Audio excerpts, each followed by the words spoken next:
ومن يضلله فلا هادي له وأشهد أن لا إله إلا الله وحده لا شريك له وأشهد أن محمدا عبده ورسوله أما بعد فأعوذ بالله من الشيطان الرجيم بسم الله الرحمن الرحيم يا أيها الذين آمنوا اتقوا الله حق تقاته ولا تموتن إلا وأنتم مسلمون يا أيها الناس اتقوا ربكم الذي خلقكم من نفس واحدة وخلق منها زوجها وبث منهما رجالا كثيرا ونساء واتقوا الله الذي تساءلون به والأرحام إن الله كان عليكم رقيبا يا أيها الذين آمنوا اتقوا الله وقولوا قولا سديدا يصلح لكم أعمالكم ويغفر لكم ذنوبكم ومن يطع الله ورسوله فقد فاز فوزا عظيما فإن خير الحديث كتاب الله وخير الهدي هدي محمد صلى الله عليه وسلم وشر الأمور محدثاتها وكل محدثة بدعة وكل بدعة ضلالة الضلالة في النار أعوذ بالله من الشيطان الرجيم بسم الله الرحمن الرحيم يا أيها الذين آمنوا ادخلوا في السلم كافة ولا تتبعوا خطوات الشيطان إنه لكم عدو مبين وقال الله تبارك وتعالى في مقام آخر يا أيها الذين آمنوا لا تأكلوا أموالكم بينكم بالباطل إلا أن تكون تجارة عن تراض منكم وقال النبي صلى الله عليه وسلم من اقتطع شبرا من الأرض ظلما طوقه الله إياه يوم القيامة من 7 أرضين رواہ مسلم. معزز سامعین، دین اسلام جو ہے وہ بہت وسیع دین ہے، لیکن دین اسلام کے متعلقہ جو ہمارے ذہنوں میں تصور ہے وہ انتہائی محدود ہے. ہم نے نماز، روزہ، زکوٰۃ، حج، قربانی فقط ان چیزوں کو دین سمجھ لیا. باقی اس غلط تصور کی وجہ سے ہم پھر تجارت اپنی مرضی سے کرتے ہیں، معاشرتی مسائل ہمارے اپنی مرضی کے ہوتے ہیں.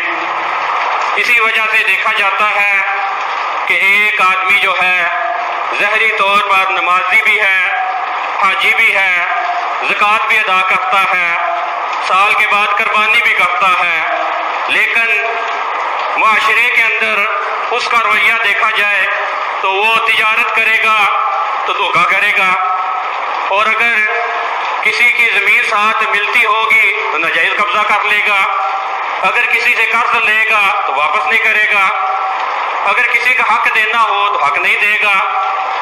تو یہ ساری بات غلط تصور کی ہے کہ دین ہم نے صرف مسجد تک محدود کر دیا. نماز، روزہ، زکوٰۃ، حج سب یہ چیزیں جو ہے دین ہیں، اس کے علاوہ جو مرضی ہم کریں ہمیں چھٹی ہے. حالانکہ ایسی بات نہیں ہے. دین جو ہے ہمیں ہر چیز سکھلاتا ہے. دین نماز بھی سکھلاتا ہے، روزہ، زکوٰۃ، حج. دین ہمیں سیاست بھی سکھلاتا ہے، تجارت کا طریقہ بھی سکھلاتا ہے. دین ہمیں یہ بھی سکھلاتا ہے کہ کسی کی زمین ہے تو قبضہ نہیں کرنا اس پر، کسی کا حق دینا ہے تو دو، رکھنا نہیں اپنے پاس. یہ ساری چیزیں ہمیں دین سکھلاتا ہے. لیکن ہماری جو ہے ہمیں علم نہ ہونے کی وجہ سے یا علم ہونے کے باوجود ہم جو ہے دین کے بعض حصے پر تو عمل کرتے ہیں، بعض کو چھوڑ دیتے ہیں. حالانکہ اللہ رب العزت سورۃ البقرہ میں آیت مبارکہ 208 ہے، فرماتے یا ایھا الذین آمنوا، اے وہ لوگوں جو ایمان کا دعویٰ کرتے ہو، ادخلوا فی السلم کافہ، فرمایا کہ اسلام میں سارے داخل ہو جاؤ. یہ نہیں کہا کہ تھوڑے داخل ہو جاؤ، نماز روزہ کر لو، باقی اپنی مرضی سے کرو. تو باقی جو آدمی اپنی مرضی سے کرے گا وہ دین نہیں ہوگا، وہ خواہشات نفس کہلائے گا. کہ اپنے نفس کی پیروی کر رہا ہے، دین کی پیروی نہیں ہے۔ فرمایا ادخلوا فی السلم کافہ، دین میں سارے داخل ہو جاؤ، مکمل داخل ہو جاؤ، دین کے ہر کام پر عمل کرو۔ ولا تتبعوا خطوات الشیطان، فرمایا کہ شیطان کی جو خطوات ہیں، شیطان کی جو چالیں ہیں، شیطان کے جو رستے ہیں، ان کے اوپر نہیں چلنا۔ انہ لکم عدو مبین، فرمایا کہ وہ تمہارا کھلا واضح دشمن ہے۔ دین کے اوپر ہم کو پورے کا پورا عمل پیرا ہونے کا درس دیتا ہے قرآن، لیکن اس کے برعکس یہود جو تھے وہ دین کی بعض معاملات کو مان لیتے، بعض کو چھوڑ دیتے، جیسا کہ اللہ رب العزت سورۃ البقرہ میں ہی فرماتے ہیں، آیت مبارکہ 85 ہے، فرمایا افتؤمنون ببعض الکتاب وتکفرون ببعض، فرمایا یہودیوں کا ایسا معاملہ، بعض کے اوپر ایمان لے آتے، بعض کے ساتھ انکار کر لیتے ہیں۔ فما جزاء من یفعل ذلک منکم، فرمایا کہ جو ایسا کام کرے کہ دین کے بعض معاملات پر عمل کر دے، بعض کو چھوڑ دے، فرمایا کہ اس کی سزا کیا ہے؟ الا خزی فی الحیات الدنیا، فرمایا کہ ایسے آدمی کو دنیا میں رسوائی ہے۔ تو آج ہمیں مسلمانوں کو رسوائی اسی وجہ سے ہے، دین ہم نے محدود سمجھ لیا، نماز روزہ زکوٰۃ سارا ہم کریں گے، لیکن باقی معاشرتی طور پر ہم جو ہے بالکل جو ہے سب کے سامنے جو ہے ننگے ہیں، سب ایک جیسے ہیں ہم۔ فرمایا کہ رسوائی ہے دنیا کی زندگی میں۔ وَيَوْمَ الْقِيَامَةِ، اور قیامت کے دن، يُرَدُّونَ إِلَىٰ أَشَدِّ الْعَذَابِ، فرمایا قیامت کے دن ان کو سخت عذاب کی طرف لوٹایا جائے گا۔ یہ یہودیوں کا کام تھا۔ دوسری آیت مبارکہ کے اندر اللہ رب العزت نے سورۃ النساء میں فرمایا کہ ایسا کام کہ بعض دین کے احکام پر عمل کر لینا، بعض کو چھوڑ دینا، فرمایا کہ یہ حقیقتاً اصلاً یہ کفر ہے۔ اللہ رب العزت فرماتے ہیں ان الذین یکفرون باللہ ورسولہ، آیت مبارکہ 150 اور 151 ہے، فرمایا کہ وہ لوگ جو کفر کرتے ہیں اللہ کے ساتھ اور رسولوں کے ساتھ، وَيُرِيدُونَ يُفَرِّقُ بَيْنَ اللَّهِ وَرُسُلِهِ، فرمایا کہ اللہ اور رسول میں فرق کرتے ہیں، وَيَقُولُونَ نُؤْمِنُ بِبَعْضٍ وَنَكْفُرُ بِبَعْضٍ، کہتے ہیں کہ بعض دین کے احکام پر ہم نے عمل کیا، ایمان لائے، بعض کا انکار کیا۔ فرمایا وَيُرِيدُونَ أَن يَتَّخِذُوا بَيْنَ ذَلِكَ سَبِيلًا، فرمایا اس کے درمیانی کوئی راہ تلاش کرتے، درمیان کی راہ مل جائے۔ فرمایا اولئک هم الکافرون حقا، قرآن کہتا ہے کہ یہ حقیقی کافر ہیں، حقیقتاً یہ کافر ہیں۔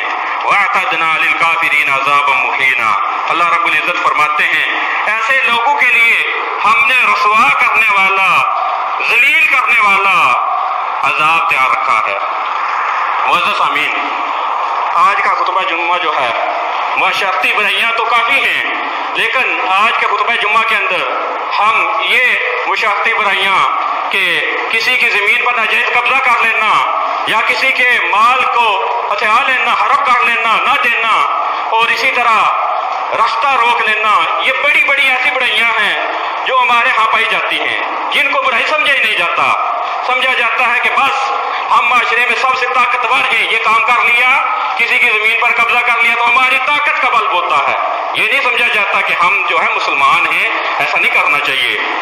حالانکہ کسی کی زمین کے اوپر قبضہ کرنے کے بارے میں سعید بن زید بن عمر بن نفیل رضی اللہ تعالیٰ عنہ بیان کرتے ہیں، کہتے ہیں کہ نبی صلی اللہ علیہ وسلم نے بیان کیا کہ من اقتطع شبرا من الارض ظلما، فرمایا کہ جو کسی کی زمین ایک بالشت، ایک ہاتھ کے برابر، فرمایا کہ زمین کے اوپر ناجائز ظلمن قبضہ کر لیتا ہے، فرمایا طوقہ ایاہ یوم القیامت من 7 ارضین، صحیح مسلم بخاری کی بھی روایت ہے، فرمایا کہ اس کو اللہ رب العزت کل روز قیامت 7 زمینوں کا توق پہنائیں گے، 7 زمینوں کا توق پہنائیں گے۔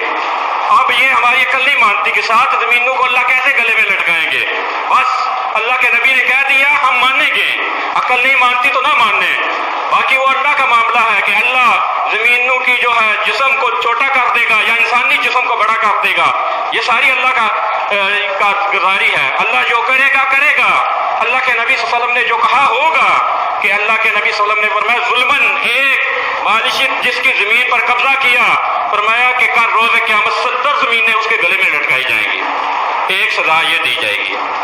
یہ روایت کے راوی جو ہیں سعید بن زید بن عمر، سعید بن زید جو ہیں، ان کے ساتھ بھی ایسا معاملہ پیش آیا، اور وہ نامی ایک عورت تھی، صحیح مسلم کی روایت ہے، وہ آئی اور کہنے لگی، ناجائز کہنے لگی کہ اصل میں کہنے لگی کہ یہ میری زمین ہے، دعویٰ غلط تھا اس کا. تو آگے سے سعید بن زید نے یہ کہا کہ اللہم ان کانت کاذبۃ، اے اللہ اگر یہ جھوٹی ہے، فعامی بصرہا، اے اللہ اس عورت کو نابینا کر دے، اس کی نگاہ لے جا. اور فرمایا واجعل قبرہا فی دارہا، اے اللہ اس کی قبر کو اس کے گھر کے اندر بنا. صحیح مسلم کے اندر راوی کہتے ہیں کہ وہ عورت عروہ نامی جس نے غلط دعویٰ کیا تھا، کہتے ہیں کہ میں نے اپنی آنکھوں سے دیکھا وہ اندھی ہو گئی اور اپنے گھر کے اندر جو ہے دیوار کے ساتھ ہاتھ پکڑ کر چلتی تھی. تو کہتے ہیں کہ ایک دفعہ ایسے ہی ہوا، گھر کے اندر ایک کنواں تھا، کنویں کے اندر گری، وہیں پر مر گئی. اور وہ کہا کرتی تھی وہ عورت کہا کرتی تھی مجھے سعید بن زید کی بددعا لگ گئی ہے، میں ظلماً اس کی زمین کا دعویٰ کرتی تھی لیکن مجھے اس کی بددعا لگ گئی ہے. زمین اس کی تھی لیکن میں ناجائز دعویٰ کرتی تھی. وہ یہ کہا کرتی تھی کہ بددعا لگی ہے مجھے. یہ ایک سزا ہے کہ 7 زمینیں توڑ بنا کر اس کے گلے میں ڈالی جائیں گی. دوسری سزا اللہ رب العزت کا روز قیامت جو ہے اس کو 7 زمینیں نیچے ڈنسا دے گا.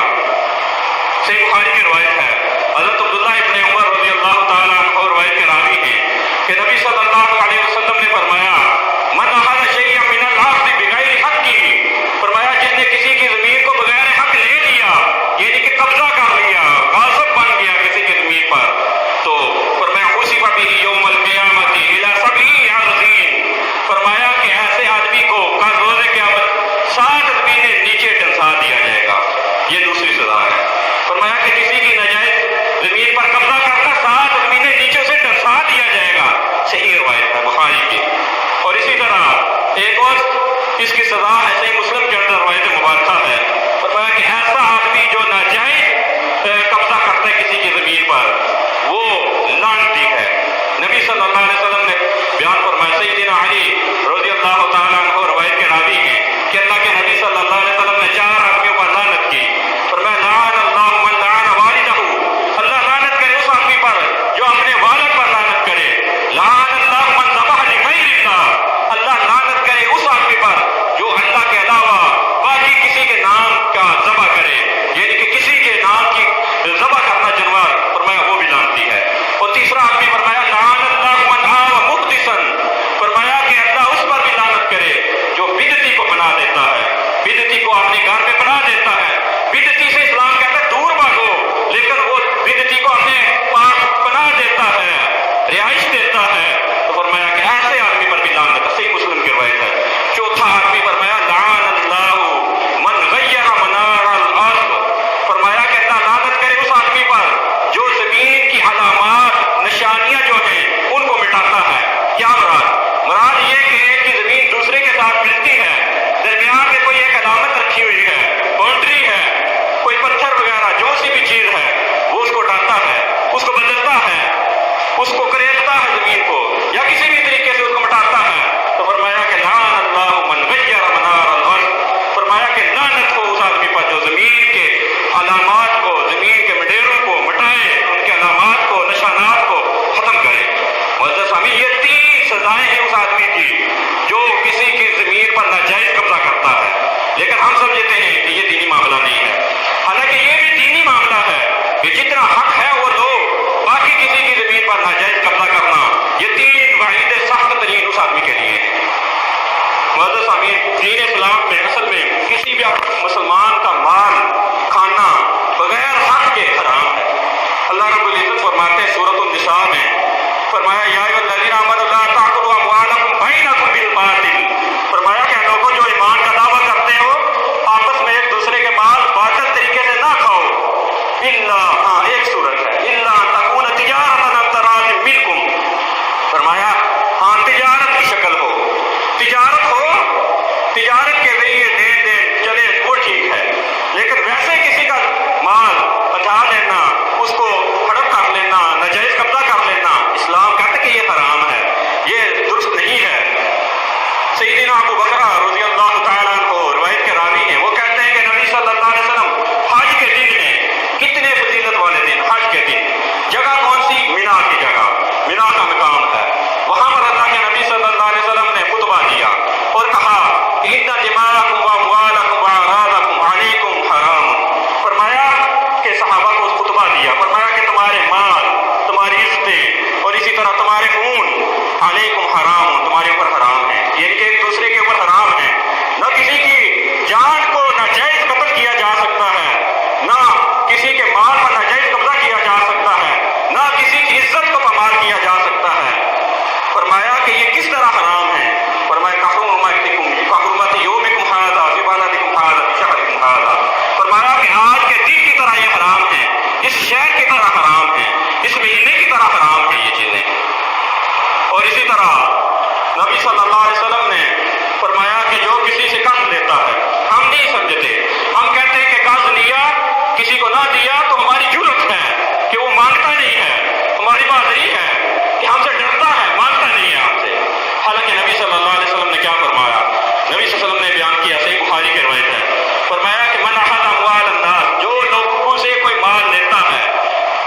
اداها، اس کا ارادہ تھا کہ میں واپس کر دوں گا اس کو. فرمایا کہ ادہ اللہ عنہ، اگر کسی وجہ سے ادا نہ کر سکا تو اللہ ادا کرے گا اس کی طرف سے. یعنی کہ یا تو اللہ اسے وسائل مہیا کر دے گا کہ دنیا میں وہ ادا کر سکے، نہیں تو اللہ رب العزت قیامت کے دن جس سے قرض لیا تھا اس کو راضی کر لے گا مقروض کے بارے میں. تو فرمایا کہ یہ ہے وہ جس کا ارادہ تھا دینے کا، لیکن فرمایا کہ جو لیتا ہے، فرمایا کہ جو لے یرید اتلافہا، اس کا ارادہ تھا کہ میں کھا جاؤں گا، مال کو غرق کر جاؤں گا، تباہ کر جاؤں گا، نہیں دوں گا، قرض لیا نہیں دوں گا. تو فرمایا کہ اتلفہ اللہ، اللہ اس کو تباہ برباد کرے گا، اللہ رب العزت تباہ برباد کرے گا. تو ایسا شخص دنیا میں بھی تباہ ہوتا ہے. کل روز قیامت معزز سامعین، کل روز قیامت اللہ رب العزت جو ہے ایک سینگ والی بکری کو بغیر سینگ والی بکری سے بدلہ دلوائیں گے. جب ایک جانور سے اللہ بدلہ دلوائیں گے تو کیا ایک انسان کا، ایک مسلمان کا بدلہ نہیں دلوائیں گے کسی سے؟ ضرور دلوائیں گے اللہ رب العزت. اللہ رب العزت ضرور بدلہ دلوائیں گے. وہ بدلہ کس طرح پورا ہوگا؟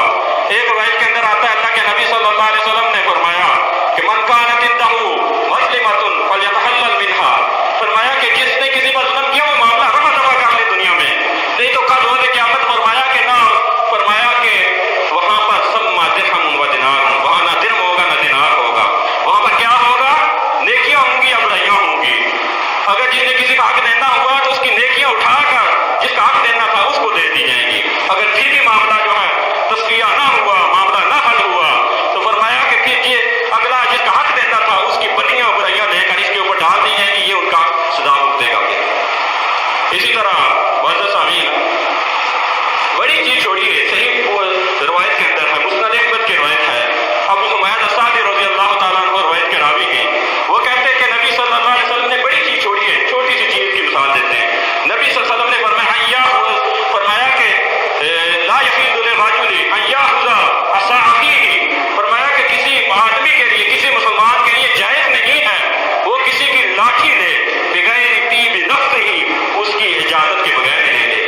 یہ کہ لاٹھی پڑی ہے، اس کی اجازت نہیں لی، ویسے اٹھا لی، مسند احمد کی روایت ہے، ویسے لے لی، فرمایا جائز نہیں ہے اس کے لیے یہ. اور اسی طرح کسی کا حق لے لیا، حق وہ قرض کی شکل میں ہو یا ویسے کسی سے وعدہ کیا تھا دینے کا نہیں دے رہا، یا کسی طرح سے بھی حق بنتا تھا نہیں دیتا، تو یہ ظلم ہے. صحیح بخاری کی روایت اللہ کے نبی صلی اللہ علیہ وسلم نے فرمایا مقتل الغنی ظلم، فرمایا کہ غنی کا، جس کے پاس پیسہ بھی ہے، مال بھی ہے، دولت بھی ہے، لیکن دیتا نہیں ہے حقدار کو، تو فرمایا کہ یہ ظلم ہے. مقتل الغنی ظلم، فرمایا کہ جس نے کسی کا حق دینا دیتا نہیں، ظلم ہے. اور ساتھ میں ایک دوسری روایت کے اندر اللہ کے نبی صلی اللہ علیہ وسلم نے فیصلہ فرما دیا، فرمایا کہ لی الواجد یحل عرضہ وعقوبتہ، فرمایا کہ جس نے کسی کا حق دینا ہوا، حق نہ دیا، تو فرمایا یحل عرضہ وعقوبتہ، فرمایا کہ اس کی عزت بھی اگلے کے لیے حلال ہے، اس کو سزا دینا بھی حلال ہے. مراد یہ کہ جس نے کسی کا حق دینا ہے، اگر نہیں دیتا تو جس نے حق لینا ہے وہ صاحب اختیار کو، یا معاشرے میں ایسا آدمی جو بڑا سمجھا جاتا ہے، جو حق دلوا سکتا ہے واپس، اس کو بتا سکتا ہے، اسے بار بار کہے کہ فلاں حق نہیں دیتا مجھے، اس کو کہیں، اس طرح اس کی عزت خراب ہوگی، تو یہ اس کو حق ہے. باقی یہ نہیں ہے کہ اس کو گالی گلوچ نہیں دے سکتا، گالی گلوچ نہیں دے سکتا جس کا حق، جس نے حق لینا نہیں، بلکہ یہ ہے کہ وہ اپنے حق کے لیے صاحب اختیار کو کہہ سکتا ہے، یا معاشرے میں ایسا جس نے جو حق دلوا سکتا ہے اس کو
وسیع کرنے کی ترغیب دیتا ہے اسلام۔ صحیح روایت مبارکہ سنن ابی داؤد کی، اللہ کے نبی صلی اللہ علیہ وسلم نے فرمایا کہ ایک ایسا آدمی جنت کے اندر چلا گیا جس کے کوئی بڑے نیکی کے اعمال نہیں تھے۔ مراد یہ ہے کہ نماز، روزہ، زکات، فرضی معاملہ سارے وہ کرتا تھا، لیکن اس کے علاوہ باقی کوئی بڑا معاملہ اس کے پاس نہیں تھا نیکی کا، جنت کے اندر چلا گیا۔ تو کہتے جنت کے اندر جاننے کی کیا وجہ تھی؟ جنت کے اندر جاننے کی وجہ یہ تھی، سنن ابی داؤد کی روایت ہے کہ ایک درخت تھا رستے میں، اس کی ٹہنی آتی تھی کانٹے دار، فرمایا کہ اس کو کاٹ کے پھینک دیا، فرمایا او موضوعاتن، یا پہلی پڑی تھی کانٹے دار ٹہنی اس کو اٹھا کے پھینک دیا، دونوں کو اس سے، یعنی کہ یا تو درخت کی ٹہنی کو کاٹ کے پھینکا یا ویسے پڑی ہوئی ٹہنی کو اٹھا کے پھینک دیا۔ تو فرمایا کہ ایسے آدمی کو اللہ نے صرف جنت میں نہیں داخل کیا، اللہ نے صرف جنت میں نہیں داخل کیا۔ روایت صحیح روایت کے الفاظ ہیں شکر اللہ لہو بہا، اللہ نے اس کے اس کام پر اس کا شکریہ ادا کیا، فادخلہ اللہ الجنہ، پھر جنت میں داخل کیا اس کو۔ شکریہ ادا کیا اللہ نے کہ تیرا شکریہ تو نے میری مخلوق کو آرام بچایا، سکون بچایا، اللہ نے شکریہ ادا کیا۔ معزز امین، جو دنیا کے اندر ایک آدمی کسی کا شکریہ ادا کر دے وہ تو آدمی آگے سے پھولتا ہی ہے، کہتے ہیں کہ فخر کرتا ہے کہ فلاں نے شکریہ ادا کیا، بڑے آدمی نے۔ اللہ جس کا شکریہ ادا کرے وہ کتنا عظیم آدمی ہوگا۔ تو فرمایا کہ اللہ نے اس کا شکریہ ادا کیا اور اسے پھر جنت میں داخل کر دیا۔ تو معزز امین، دین اسلام، نماز، روزہ، زکات، حج، یہ سب چیزیں، اس کے علاوہ معاشرتی مسائل کو درست کرنا، یہ بھی دین ہے، یہ بھی دین کا حصہ ہے۔ یہ نہیں ہے کہ آدمی نماز بھی پڑھے، زکات بھی دے، حج کے لیے بھی جائے، سال بھر قربانی بھی کرے، لیکن معاشرتی مسائل کے اندر جو ہے وہ انتہائی جو ہے غلیظ ترین آدمی نظر آئے، معاشرے کے اندر تو نظر آئے کہ ایسا آدمی ہے یہ، تو غلط گواہیاں اس کے بارے میں دی جائیں، یہ نہیں ہونا چاہیے۔ دین اسلام کہتے ہیں کہ ادخلوا فی السلم کافہ، مکمل داخل ہو جاؤ دین میں۔ تو اللہ رب العزت سے دعا ہے کہ اللہ رب العزت ہمیں صحیح معنی میں قرآن و حدیث کو سیکھنے کی، اس کے اوپر عمل کرنے کی توفیق عطا فرمائے۔ واستغفر اللہ لی ولکم ولسائر المسلمین والمسلمات، وآخر دعوانا الحمد للہ رب العالمین۔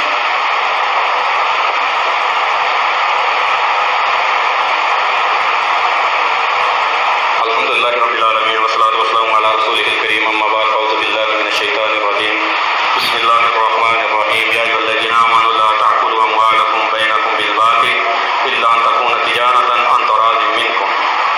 معزز امین، دین اسلام کے بارے میں آج یہ خطبہ تھا کہ دین اسلام صرف نماز، روزہ، زکات کا نام نہیں ہے۔ اصل میں ہوتا بھی یہی ہے کہ ایک آدمی نمازی ہوگا، حاجی ہوگا، بڑی سی داڑھی رکھی ہوگی، لیکن معاشرتی طور پر دیکھیں تو اس نے کسی کے زمین پر ناجائز قبضہ کیا ہوگا، اس نے کسی کا قرض دینا ہوگا، اس نے جو ہے کسی کا رستہ روکا ہوگا، تو پھر لوگ سمجھتے ہیں کہ دین کی یہ دعوت ہے۔ تو حالانکہ یہ یاد رکھیے اس آدمی کا اپنا فعل ہے، دین کی یہ دعوت نہیں ہے۔ دین کے بارے میں نے آپ کے سامنے دینی رہنمائی جو ہے سامنے رکھ دی۔ دین صاف صاف یہ کہتا ہے کہ جو زمین پر قبضہ ناجائز کرے گا 3 سزائیں سے ملے گی، 3 سزائیں ملے گی، 7 زمینیں توپ بنا کر اس کے گلے میں لٹکا دی جائے گی قیامت کے دن، 7 زمینیں نیچے اسے ڈنسا دیا جائے گا، اور تیسری سزا وہ لعنتی قرار پائے گا۔ اور اسی طرح فرمایا کہ جو کسی کا نہیں حق دے گا وہ ظلم کرتا ہے، اور اس کی عزت بھی اگلے کے لیے حلال ہو جاتی ہے، اس کو سزا بھی دی جا سکتی ہے۔ یہ سارا دین کہتا ہے، لیکن وہ ایک آدمی مرد واحد جو ہے وہ شکل اسلام کی نہیں ہے۔ یہ نہ سمجھا جائے کہ اسلام کی یہ تعلیمات ہے، نہیں، وہ اس کی غلطی ہے، وہ اس کی غلطی۔ اللہ رب العزت اس کے ساتھ جو ہے اچھا معاملہ کرے، اللہ رب العزت اسے اسلام کی طرف لائے۔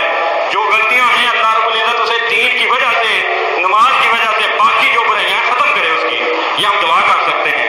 لیکن ہم یہ نہیں کہہ سکتے کہ اصل شکل وہ اسلام کی ہے تو اب جو ہے دین کے اوپر حرف ڈالا جائے، دین کے خلاف آواز اٹھائی جائے کہ دین یہ دعوت دیتا ہے، دین ایسا ہے ویسا ہے، نہیں۔ تو ایسا دین کے بارے میں نہیں کہنا ہے۔ اصل میں معاشرے کے اندر یہی ہوتا ہے کہ جو دوسرے کا حق ناجائز کھائے گا، ناجائز قبضہ کیا ہوگا، لوگ کہتے ہیں کہ یہ دین ہے کا، حالانکہ دین ایسا نہیں ہے، وہ فرض ایسا ہے۔ اس کو سمجھائیں، اس کو دین کی طرف لائیں۔ تو اللہ رب العزت سے دعا